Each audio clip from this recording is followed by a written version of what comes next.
Vamos agora distinguir o capital social de uma empresa do capital próprio.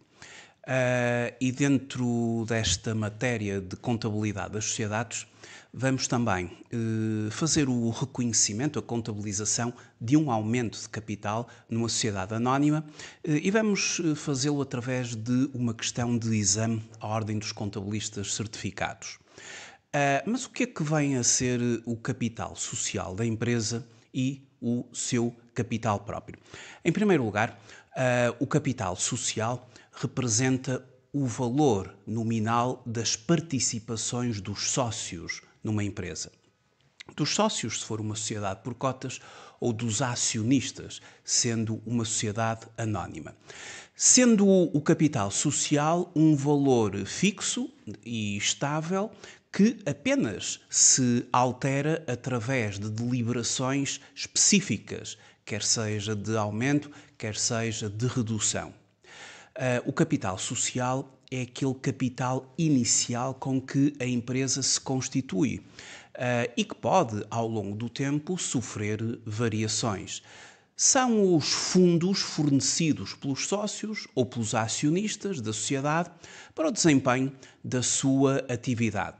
E estes recursos financeiros são normalmente em dinheiro, todavia podem ser também em espécie, ou seja, através da entrada de bens, sendo, obviamente, cumpridas as condições legalmente estabelecidas para este efeito e que estão contempladas no Código das Sociedades Comerciais.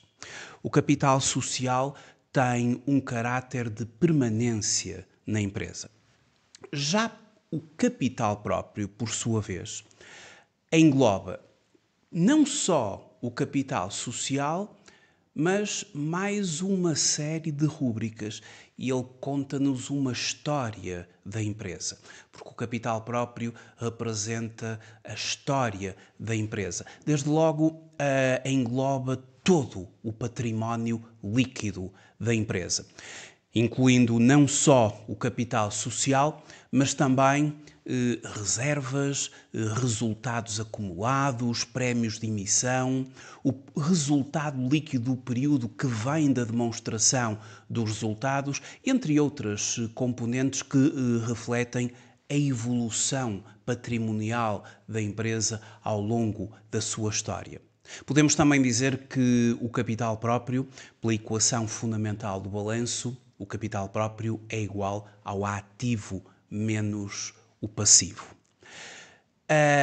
Para melhor ilustrar estes conceitos, vejamos o modelo de balanço, onde se concentra o capital próprio da empresa e que começa com o capital subscrito, que lhe vamos chamar o tal capital social, aquele investimento inicial representativo das participações dos sócios ou dos acionistas.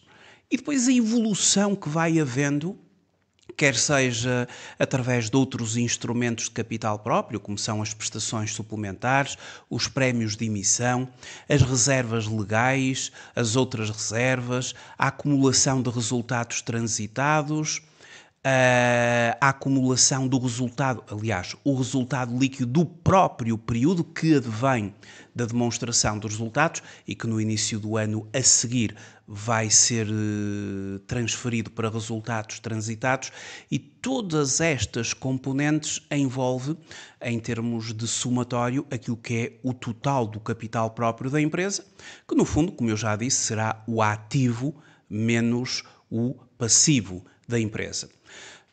Analisando as contas concretas de uma determinada entidade, a entidade que temos agora aqui no nosso ecrã é uma farmácia e que apresenta na sua estrutura ou na formação do seu capital próprio um capital realizado em 2022 de 150 mil euros, que evolui para 250 mil em 2023, ou seja, um aumento de 67%, mas se formos comparar este capital social com a totalidade do capital próprio, vemos uma evolução, nomeadamente em 2023, se temos um capital social de 250 mil euros, terminamos com um capital próprio de 16.681.181,69, o que significa que há aqui um conjunto de rúbricas que historicamente vêm a acrescentar valor ao capital da empresa, nomeadamente reservas legais, outras reservas, resultados transitados através da acumulação de lucros, lucros retidos, excedentes de revalorização, outras variações no capital próprio, o resultado líquido daquele período que é proveniente da demonstração dos resultados do período, somando um capital próprio em 2023 de 16.681.181,69, comparativamente com o capital próprio do período anterior, 11.073.197,56, ou seja, um aumento de 51% naquilo que é o capital próprio da entidade, comparativamente nos dois períodos. Portanto, vemos que o capital social corresponde apenas a uma das parcelas deste conceito amplo de capital próprio que revela historicamente como a empresa tem vindo a acrescentar valor. E muito importante são os resultados transitados que representam o acumular de lucros ou de prejuízos ao longo dos vários períodos e quando são de natureza negativa, consomem o próprio capital social da empresa e há que ter muito cuidado na perda de capital em função também daquilo que está estabelecido no Código das Sociedades Comerciais. Vamos agora ver uma questão de exame à Ordem dos Contabilistas Certificados. O exame do dia 7 de junho de 2025, a sua versão A, a questão número 18, uma questão de contabilidade das sociedades comerciais, onde temos a seguinte situação. Uma sociedade cujo capital próprio, em 30 de junho, ascendia a 160 mil euros. Portanto, aqui o conjunto completo, não é? O total do capital próprio, 160 mil euros. E a parcela de capital social, 100 mil euros. Representado por 100 mil ações com valor nominal de 1 euro cada ação. E deliberou proceder a um aumento deste capital social para 140 mil euros. Este aumento de capital não gerou qualquer alteração no valor nominal das ações existentes e será efetuado através de entradas de capital. As ações a emitir, também com o valor nominal de 1 euro cada, serão colocadas à subscrição por um preço correspondente ao valor contabilístico das ações já existentes à data de 30 de junho de 2024, sendo a realização efetuada mediante entregas em dinheiro. A questão que se coloca é, após aquela operação do capital social, será que, à linha A, o capital social aumentará em 24 mil euros? Será que o ativo da sociedade aumentará em 40 mil euros? Será à linha C que o capital próprio da sociedade aumentará em 64 mil? Ou à linha D, será que o prémio de emissão ascenderá a 64 mil euros? Bom, vamos então analisar esta questão e verificamos o seguinte. Tudo começa, não é? O nosso ponto de partida, 30/6 do ano em causa. A empresa tem um capital social aqui denominado no balanço capital subscrito de 100 mil euros, e a verdade é que o total do capital próprio é de 160 mil. Não é dito no exame, mas vamos especular um bocadinho. Consideremos que as outras rúbricas são constituídas por reservas legais, 20% do capital subscrito, outras reservas, 10 mil, os resultados transitados, 25 mil, o resultado líquido do período, 5 mil, tudo em conjunto com o capital social forma a totalidade de 160 mil euros. Isto para explorar um pouco aqui os conceitos. Mas diz-nos o exame que o número de ações é de 100 mil ações. Ora, se dividir o total do capital próprio, 160 mil, pelo número de ações, 100 mil, eu tenho o valor contabilístico por ação. 1,60 € é o valor contabilístico por ação. E o meu objetivo é proceder a um aumento do capital social de 100 mil para 140 mil euros.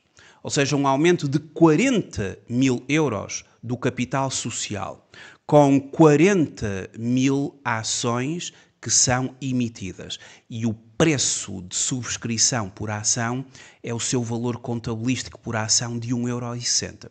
Ora, ao multiplicar estas 40 mil ações por 1,60 €, o valor contabilístico por ação, eu tenho 64 mil euros, que é o total a receber pela emissão. E vou decompor este valor na parcela do aumento do capital social, 40 mil, e no excesso, que são 24 mil euros, que é o chamado prémio de emissão. Prémio de emissão. Isto tem que ser contabilizado para que, após o reconhecimento contabilístico desta operação, possamos aferir como é a nova estrutura do balanço após o aumento.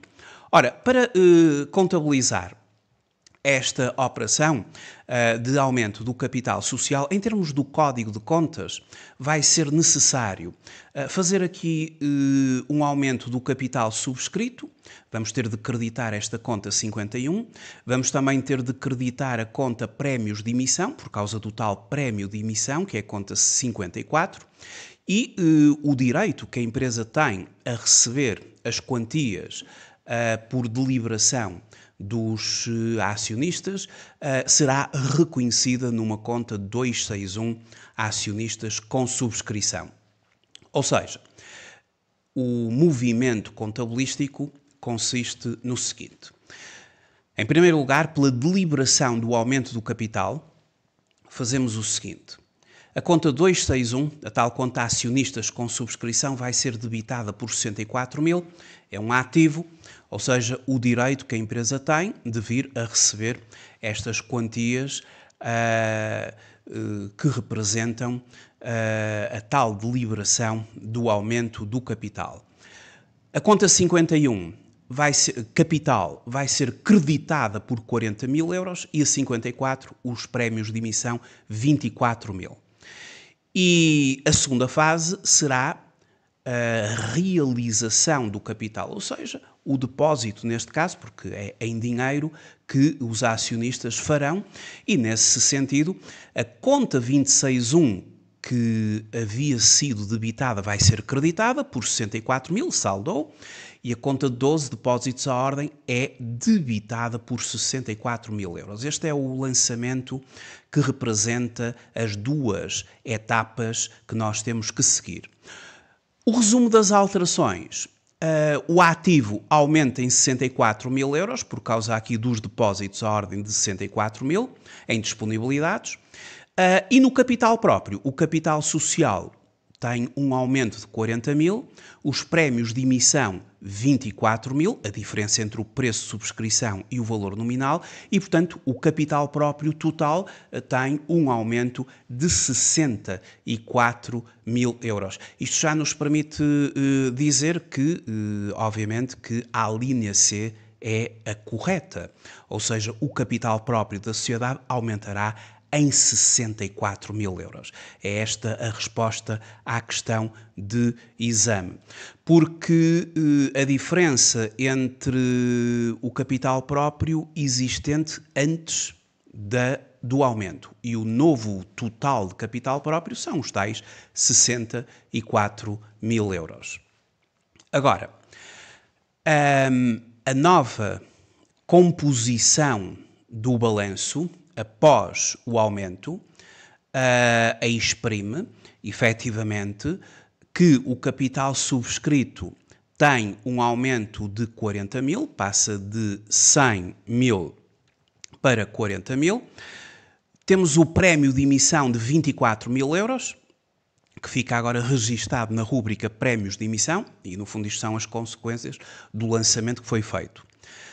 Depois as outras rúbricas mantêm-se e foram meramente contempladas por mim, só para efeitos de explorar melhor tudo isto.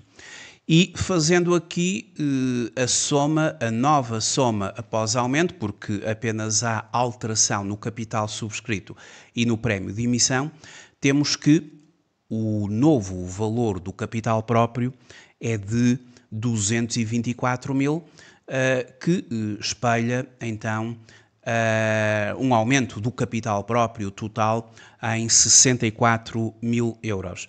Já agora, em termos percentuais, qual a variação, considerando o novo valor de 224 menos o valor anterior de 160 mil e dividindo pelo valor anterior de 160 mil, temos um aumento de 40% do capital próprio da empresa, na passagem de 160 para 224 mil. Gostava ainda de referir que no dia 1 de janeiro do próximo ano, e considerando aqui que não haverá mais alterações durante o ano, o que vai acontecer é o seguinte: os resultados transitados no dia 1 de janeiro do próximo ano vão ser constituídos pelos resultados transitados do dia 31 de dezembro, mais o resultado líquido do período anterior, mantendo-se, obviamente, o valor de 224 mil euros, mas o resultado líquido do período, ou seja, a 31 de dezembro de um determinado período, o resultado líquido do período, que é aquilo que vem da demonstração dos resultados, depois no ano a seguir ele vai ser incorporado nos resultados transitados e depois a partir daqui seguirá todo o processo de distribuição do resultado, conforme a deliberação que será feita na Assembleia Geral de Aprovação de Contas, depois em março do período seguinte. Agora, queria ainda referir, e para concluir, algumas considerações sobre a importância do capital próprio de uma empresa. E neste âmbito é importante salientar que uma empresa pode aumentar o seu capital próprio sem necessariamente aumentar o capital social. Isto pode acontecer através, nomeadamente, de prestações suplementares dos sócios, através da retenção de lucros, ou seja, os resultados transitados vão aumentando período após período, em vez de serem distribuídos na forma de lucros, a constituição ou reforço de reservas, nomeadamente as reservas legais, que são obrigatórias, ou mediante a incorporação de reservas no capital. E estas alternativas permitem-nos fortalecer a estrutura patrimonial da empresa, mantendo a configuração acionista inalterada. Quero ainda dizer que a importância do capital próprio de uma empresa é multifacetada e estratégica, ou seja, um capital próprio robusto, e quando nós avaliamos uma empresa, logo em primeira instância, temos sempre a necessidade de nos focarmos no capital próprio da empresa, nesta perspectiva obviamente patrimonial, a diferença entre o ativo e o passivo, e um capital próprio robusto ele confere maior solidez financeira, reduz a dependência de financiamento externo e melhora a capacidade de resistir a períodos de dificuldade económica. Além disso, fortalece a posição negocial com todos aqueles que são os interessados na empresa, os stakeholders, os fornecedores, os bancos, os investidores, transmitindo assim confiança, credibilidade, estabilidade aos stakeholders. Um rácio elevado de capital próprio face ao ativo total também reduz o risco financeiro e pode facilitar o acesso a financiamento em condições mais favoráveis. Trata-se da denominada autonomia financeira da empresa. Muito obrigado por ter assistido a este vídeo. Até uma próxima oportunidade. Até breve.